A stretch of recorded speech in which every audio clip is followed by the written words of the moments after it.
ይህ ሰው ዱንያን ይባላል። በከተማው ግን ጎብሊን ብለው ይጠሩታል። የከተማው አሸባሪዎችና ማፊያዎች ስሙ ገና ሲሰሙ ሽንታቸው ያመልጣቸዋል። መሪዎቻቸውን እንኳን እንደሱ አይፈሯቸውም። ጎብሊን የሚጠራው በጋንግስተር ቡድን ውስጥ መወጣት ያልቻሉትንና መፍትሄ ያጡለትን ማንኛውም ችግር ለመፍታት ነው። ጎብሊን ሊፈታው ያልቻለው ችግር እስካሁን በዚህ ከተማ ውስጥ ተፈጥሮ አያውቅም። ጥንካሬው ታይቶ አይታወቅም።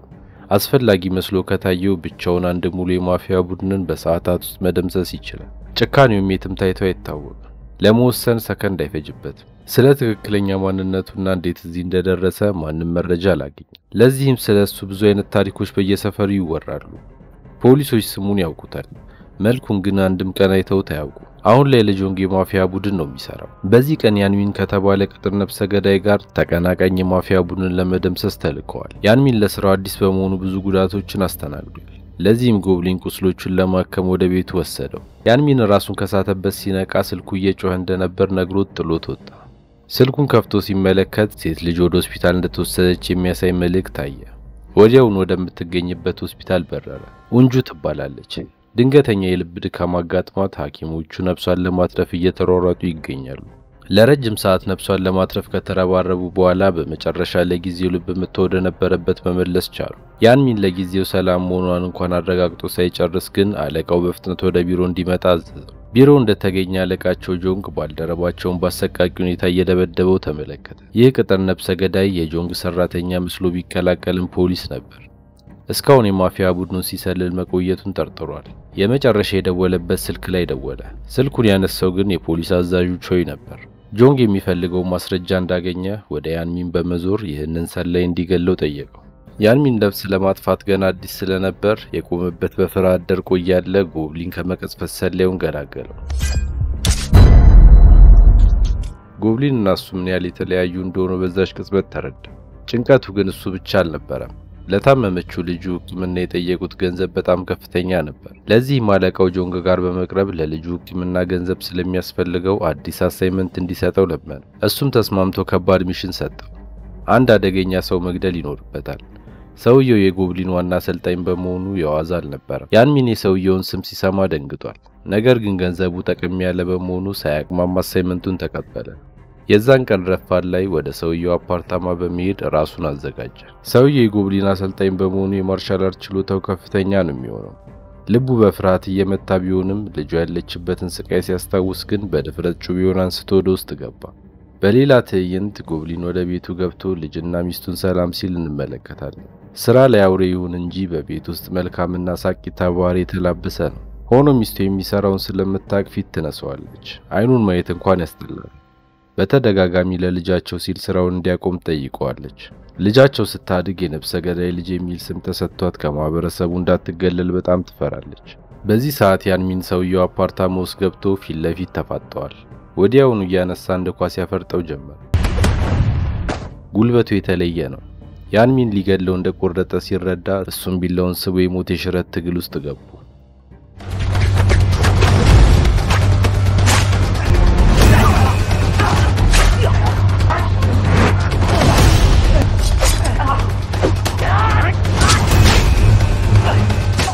ለልጁ ሲል ይህንን ሰው መግደል እንዳለበት ስለሚያውቅ መደብደብ በቀኝ ሳይል በመጨረሻ መጥፎ ቦታ ላይ ወቅቶ እስከ መጨረሻው አሰናበት። ራሱን በሚገባ ካጸዳዳ በኋላ ገንዘቡን ለመቀበል ወደ አለቃው ተመለሰ። አለቃው ግን ቃሉን አክብሮ ሰጣለው ያለውን ገንዘብ አልሰጠውም። ከሚገባው 70% ቀንሶ ነበር የሰጠው። ያንሚን ገንዘቡ እንደሚያስፈልገው በመንገር እንዲሰጠው ጠየቀው። ጆንግ በዚህ ሰዓት በጥፊ መታው። ክህደቱን መቋቋም ያልቻለው ያንሚን አለቃውን በተደጋጋሚ ባሳረፈበት ምት ክፉኛ ጎዳው። በስለቱም ወቅቱ የሚገባውን ገንዘብ ከሳጥኑ ወስዶ ተሰወረ። ብዙም ሳይቆይ ጎብሊን ወደ ውስጥ ሲገባ ጆንግ ለሞት እያጣጣረ ነበር። በመጨረሻው ቃላቱ የውጋው ያንሚን መሆኑን ነግሮት ህይወቱ አለፈ። በዛው ሰከንድ ቾይ የተባለው የፖሊስ አዛዥ በሩን በርግዶ ገባ። ጎብሊን እንደገደለው እርግጠኛ ስለነበር ወዲያውኑ በቁጥጥር ስር አዋለው። ከአንድ ዓመት በኋላ የጎብሊን ሚስት በባሏ ተስፋ አጣለች። ከዚህ በኋላ እሷና ልጁን እንዳይፈልጋቸው ልጁም ስታድግ አባቷ እንደሞተ እንደምትነግራት በዝርዝር በደብዳቤ ጽፋ ላከችለት። በሚቀጥለው ቀን ያንሚን ጎብሊንን ለመጠየቅ መጣ። እሱ በሰራው ወንጀል ጎብሊን በመታሰሩ ተጸጽቷል። ጎብሊን ግን የዛ ቀን ማንንም ማግኘት ስላልፈለገ ሳያገኘው ተመለሰ። በሚቀጥሉት ሳምንታት ያንሚን ካለቃው በሰረቀው ገንዘብ ነፍሰ ገዳዮችን እየቀጠረ የራሱን የማፊያ ቡድን አቋቋመ። አቅሙን እያስፋፋ ከተማዋን በአንድ እግሩ አቆማት። ስሙን በፖሊሶች ከፍተኛ ትኩረት ተሰጠው። አንደኛ ተፈላጊ ሰው ሆነ። በዚሁ ቀጥሎ ከረጅም ዓመታት በኋላ ጎብሊን የእስር ጊዜውን አጠናቆ ተፈታ። ታሪኩ ወደ አንድ ትምህርት ቤት ይወስደናል። የያንሚን ልጅ የሆነችው ኡንጁ የትምህርት ቤት ጉልበተኛ ሆና ተማሪዎችን ማሰቃየት ስራዋ አድርገዋለች። በሌላ በኩል የጎብሊን ልጅ ኢና ደግሞ እች ልጅ ስትደበደብ ቆማ ማየት ስላላስቻላት ቀርባ እንድትተዋት ጠየቀቻት። ወዲያውኑ ነበር ወደ ጸብ የገቡት። ደግነቱ አስተማሪያቸው ደርሳ አገላገለቻቸው። የዛን ቀን ምሽት ያንሚን ወደ ቤቱ ተመልሶ ኡንጁን ሊያዋራት እየሞከረ ይገኛል። ብዙ ጊዜውን በስራ እያሳለፈ ስለማይገናኙ ግን ኡንጁ ፊት ነሳችሁ። በሚቀጥለው ቀን መዝናኛ ቦታ ይዟት ሊሄድ አስቦ ነበር። ሆኖም ፈቃደኛ አልሆነችም። በሌላ ትዕይንት ጎብሊን ከእስር ቤት እንደተለቀቀ በአቅራቢያው የሚገኝ የመኪና ሊያባጀው ተቀጥሮ መስራት ጀምሯል። ስራው ተመችቶት፣ አለቃውም መልካም ሰው ነበር። ስራውን ጨርሶ ወደ ቤቱ ሲመለስ ግን ልጅና ሚስቱ ትዝ አሉት። ናፍቀውታል። ካያቸው 8 ዓመት ሆኖታል። ያሉበትን ፈልጎ ሊያገኛቸው ወሰነ። በሚቀጥለው ቀን ጠዋት መጀመሪያ ያመራው ወደ መርማሪው ቾይ ቢሮ ነበር። ሚስትና ልጆቹን እንዲያገኝለት ጠየቀው። መርማሪውን በፊት ላይ አብሮት ይሰራ ስለነበረው ያንሚን ስለተባለው ማፊያ መረጃዎችን እስካቀበለው ድረስ በሚፈልገው ሁሉ እንደሚተባበረው ቃል ገባለት። ጎብሊን ግን ከአሸባሪዎችና ነፍሰ ገዳዮች ጋር ምንም ንክኪ ማድረግ አልፈለገም። ስለዚህ የሚያቀርበለትን ጥያቄ ውድቅ አድርጎ ቢሮውን ለቆ ወጣ። ምሽት ላይ የላቢያጆ አለቃው አነስ ያለች ዝግጅት ለሰራተኞቹ አዘጋጅቶ ስለነበር ጎብሊን ቦታው ላይ ተገኘ። አለቃው ብዙ መጠጥ በመጠጣቱ በጣም ሰክሯል። ጎብሊንን ያለ ምክንያት መሳደብ ጀመረ። ይባስ ብሎም በጥፊና በቦክስ እየደጋገሙ አሳረፈበት። መርማሪው ቾይ ጎብሊን የሚሰራበት ቦታ ላይ ሰው እንደተደበደበ ሲሰማ ወዲያውኑ ቦታው ላይ ተገኘ። ነገር ግን እንደጠበቀው አልነበረም። ጎብሊን ተደብዳቢው መሆኑን ሲመለከት ተገረመ። አለቃውም ቀርቦ ላደረገው ሁሉ ይቅርታ ጠይቆት እየተሳሳቀው አብረው ሲሄዱ ሲመለከት እውነትም እስር ቤት ጎብሊንን ወደ ሰላማዊ ሰው እንደቀየረው አመነ። በዚህ ደስተኛ ስለነበር በሚቀጥለው ቀን የሚሰራበት ቦታ በመሄድ በለውጡ ደስተኛ እንደሆነና እንደኮራበት ነገር። ለዚህም ለውጡን እንደማበረታቻ ሚስትና ልጆቹ የሚገኙበትን አድራሻ በወረቀት ጽፎ አቀበለው። የዛኑ ቀን ወደ አድራሻው አመራ። ሚስቱ የውበት ሳሎን ከፍታለች። ከርቀት ቤቱን እየተመለከተ ልጁ ኢና መንገድ ላይ አገኘችው። አባቷ እንደሞተ ስለተነገራት እሱ መሆኑን አላወቀችም። ለምን ወደ ቤታቸው እያፈጠጠ እንደሆነ ስትጠይቀው ልጁ ኢና መሆኗን አወቀ። የሚመልስላት ግራ ሲገባው ጥሏት ወደ መኪናው ገባ። ሆኖም ወዲያውኑ ኢና ከሌላ ሰው ጋር መንገድ ላይ ትጋጫለች። ስልኳን ስላስጣላት በፍጥነት ይቅርታ እንዲጠይቅ አዘዘችው። ሰውየው በጣም ተበሳጨ። ሊመታት እጁን እንዳነሳ ግን ጎብሊን ከመቀስፈት ከግድግዳ ጋር ለጠፈው። ሚስቱ ኋን ቦታው ላይ ደረሰች። ጎብሊንን ስታየው በጣም ነበር የደነገጠችው። ለኢና የድሮ ጓደኛዋ እንደሆነ በመንገር ዋሸቻት። እሷም ከዚህ ሰው ስላዳናት አመስግናው ያንን ቀን አብረው ራት በሉ።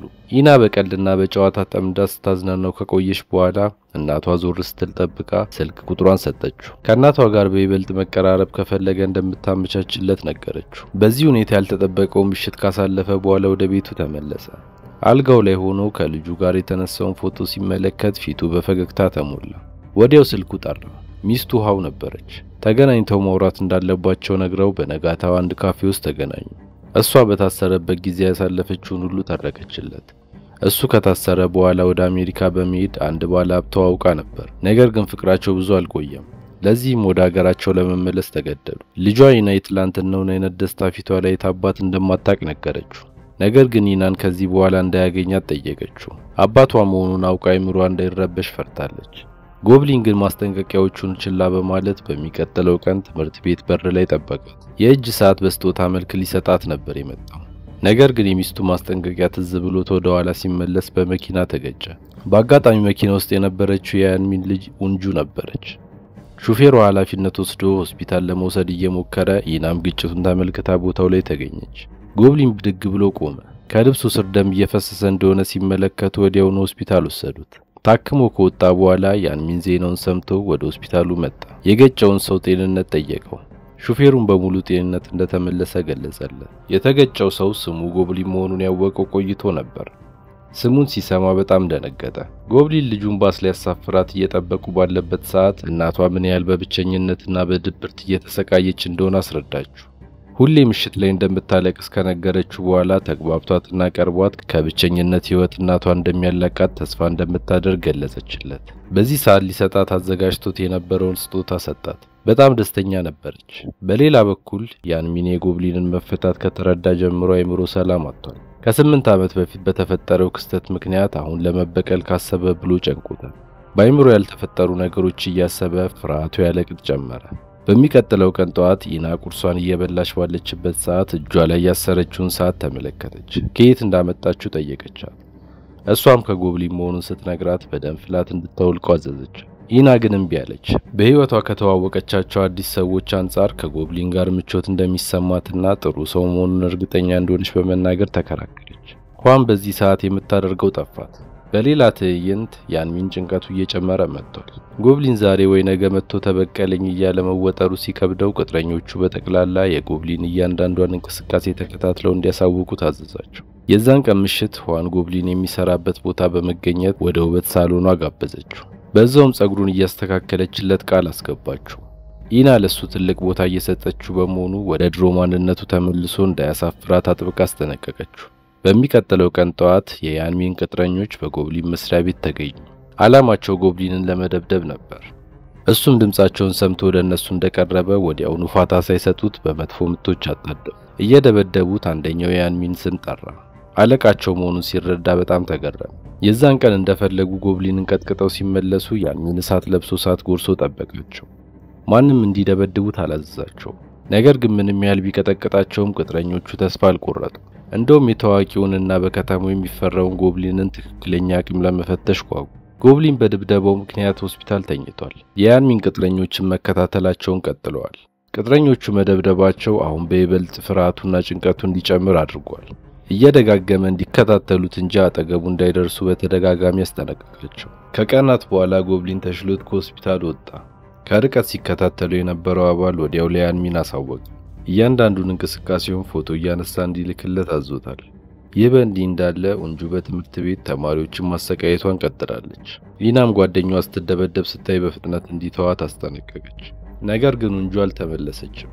ኢናን ባላት ጉልበት ገፍትራ ከፖል ጋር አጋጨቻት።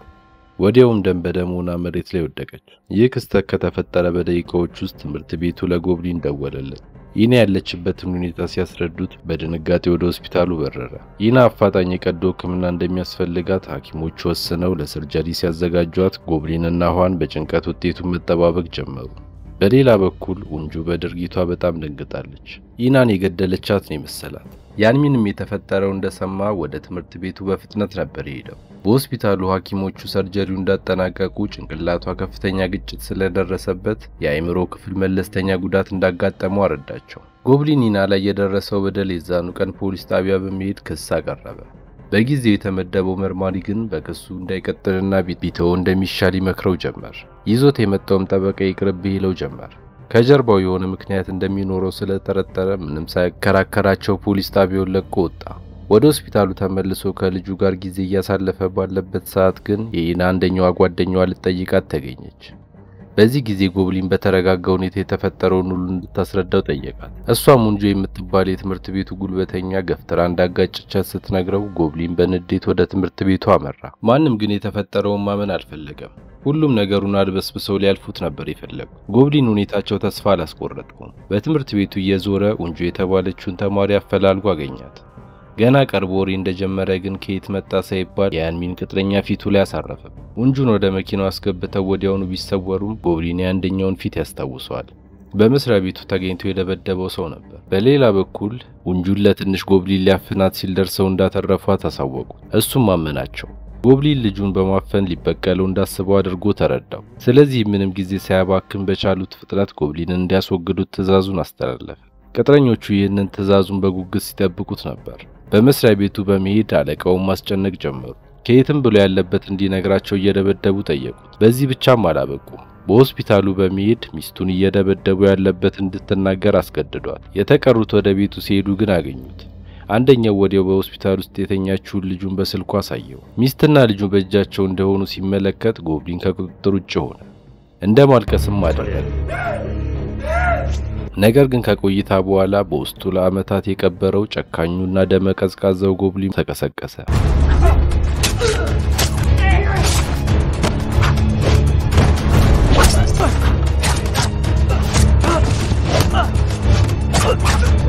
አይናቸውን ጨፍነው ሳይገልጡ በፍጥነት ድራሻቸውን አጠፋቸው። ዜናው ያንሚን ጆሮ ሲደርስ ልጁን አፍነው በፊት ከጎብሊን ጋር ይሰሩበት የነበረው መስሪያ ቤት እንዲወስዱ አዘዛቸው። ጎብሊን ሆስፒታል ውስጥ ሲደርስ ያገኘው ሚስቱን ራሷን ስታ ነበር። ወደ ራሷ እንድትመለስ ካደረገ በኋላ ቾይ የተባለው መርማሪ ለማናገር ወሰነ። ስልኩን አውጥቶ ያንሚን የተባለ ማፊያ ልጁን እንዳፈነበት አሳወቃቸው። ልጁንም ለማስፈታት ትቶት የነበረውን የአውሬ ማንነቱን ለመመለስ እንደሚገደድ አሳውቋቸው መልስ ሳይጠብቅ ስልኩን ዘጋው። በሚቀጥለው ቀን ጠዋት ጎብሊን ወደ ስራው ገባ። ኡንጁንን ወደ ትምህርት ቤት የሚያደርሳትን መኪና አስቆሞ ጋርዶቿን በጠቅላላ ቋጫቸው። ስልኳን አውጥታም አባቷ ጋር እንድትደውል አዘዛት። ያንሚን ልጁን እንዲለቃት አጭር ማስጠንቀቂያ ሲሰጠው ከፈለጉ መተው እንዲወስዷት ጠየቃቸው። በደቂቃዎች ውስጥ ብዛት ያላቸው ጠባቂዎቹ ጎብሊን የጠራቸው ቦታ ላይ ተገኙ። ጎብሊን ያለምንም ርህራሄ በአሰቃቂ ሁኔታ እያንዳንዱን በመርታት የልጁን መገኛ እንዲነግሩት ያስጨንቃቸው ጀመር።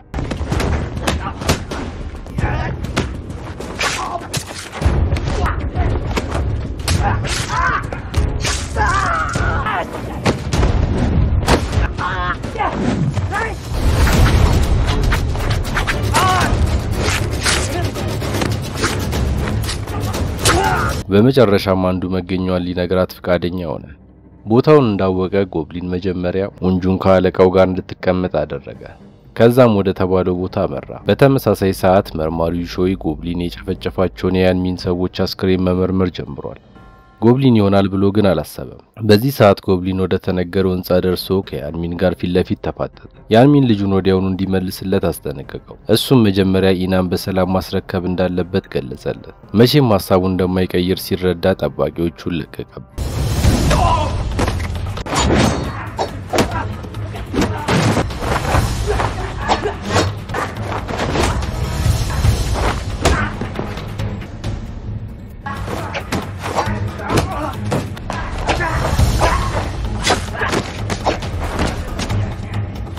ጎብሊን የተወሰኑ ጥቃቶችን ቢያስተናግድም ፊት ለፊቱ ለመፋለም የሚቆሙትን በሙሉ ያለ ችግር አስወገዳቸው። በዚህ ጊዜ ጎብሊንን መጎዳትና መድከም ሲመለከት ያንሚን ለማጥቃት ጥሩ ሰዓት ነው ብሎ አሰበ።